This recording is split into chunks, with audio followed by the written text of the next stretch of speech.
So, Reekie Linn today, just up by back of Ailith, just inside Angus, and it's roaring. Water is not as high as it has been. Autumn colours are out. We're going to try and shoot the waterfall from a distance.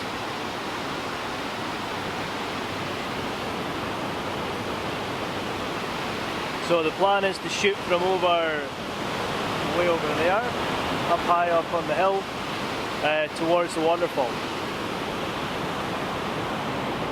I'm just perched up on a rock. It's in the middle of it.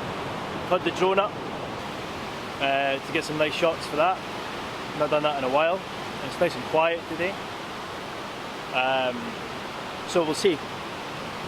We're going to walk a couple hundred meters to get the best location for photographing, and we'll just see.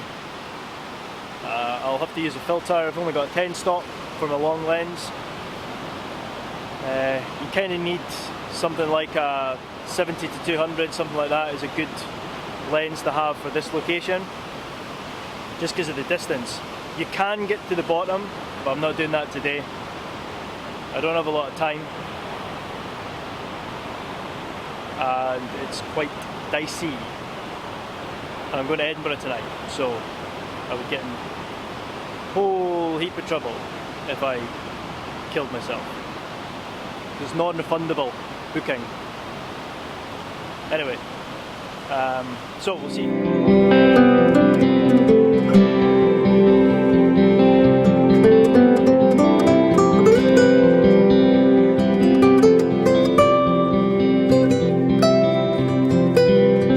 So this is the sort of intermediate location where you can get some nice shots of the water going over, but I don't have, you need a wide lens for this one. I don't have a suitable filter, because in my last video you'll seen the issues I had, and I also don't have it anymore. I've given it to Ben Hurst, Tayside Pictures, because it's his filter, so he's going to have a bash. He just got the new Takina 16 to 28 Opera, so he's trying out at the moment up north.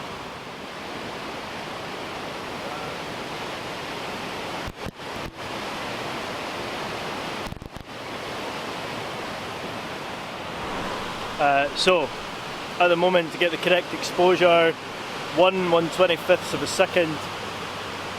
I've got it as f4 actually, change that.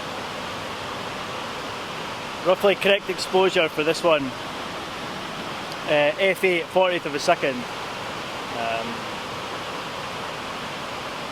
But ideally I'd like to get it a little bit slower than that, because there's a lot of water coming over, so to kind of merge some of that water together. So we've got 15th of a second now. We'll see how we go. It's quite a nice bit more though. So I'll up my f-stop right to as far as it will go, f22 I think.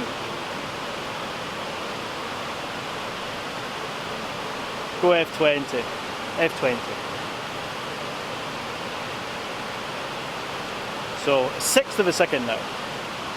Okay, that's quite nice. What I'll maybe do is just lower my ISO. We've got it to 1/3 of a second now. Yeah, that's quite nice, that's quite nice. So, what I think I'll do though is I think I'll put on the 10 stop filter, just to really really slow that water down. Maybe get something like a 10 second exposure, so we'll see how we go with that. So we're at 25 seconds, f8, 10 stop filter.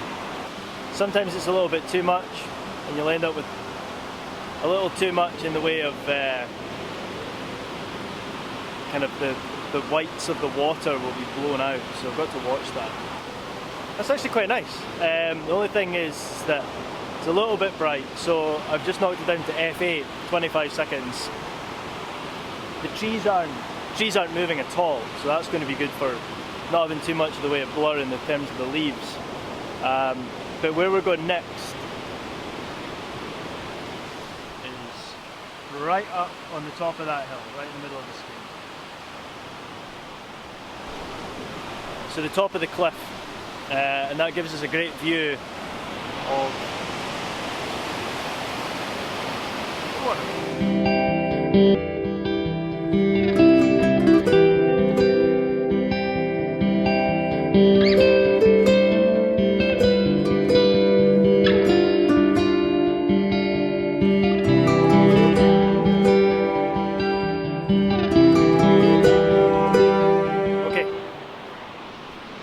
So I'm at the other side of the falls now. You can see them behind me. There's a guy. Oh no, he's gone. He's gone. He's gone. There's a guy standing on the rocks. My main issue here is these overhanging branches. I don't want them right in my shot, so I'm going to have to get the camera low.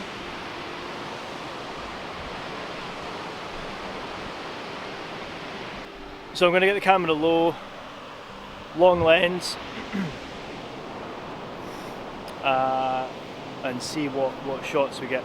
The thing that I'm going to try and avoid is getting sky. I don't want any sky. Sky's a killer when it comes to waterfalls, because you just blow the sky right out and it's very difficult to kind of recover that. You know, even if you use like blending methods or whatever, I have no idea what I'm doing. So the aim here is to try and get the entire waterfall in my shot without any sky, but also some of the nice autumn colours that surround it. So that's my mission here.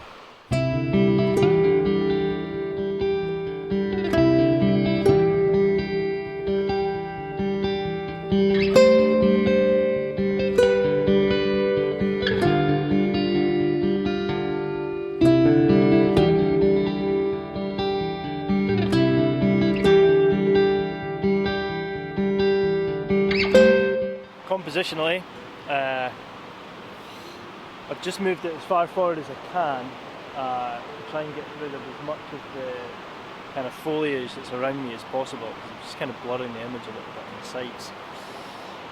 So now that I've got kind of the main waterfall, it looks quite nice. I'm going to zoom in onto particular parts of the waterfall. I'm a big fan of Michael Chamberlain, and he does this quite a lot, where he will pick a particular part of the waterfall that looks quite nice or a bit different or whatever. So I've got like the whole waterfall. So what I'm going to do now is going to zoom in to like 200mm and just pick a few points of the waterfall that look quite nice, quite different.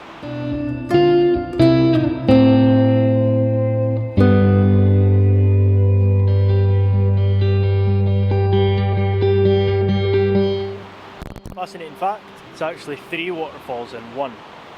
But when the water's flowing like this, it's hard to tell, but it's actually three separate drops. You know, so when the water's low, you find that it's you can see the quite simple 3 steps.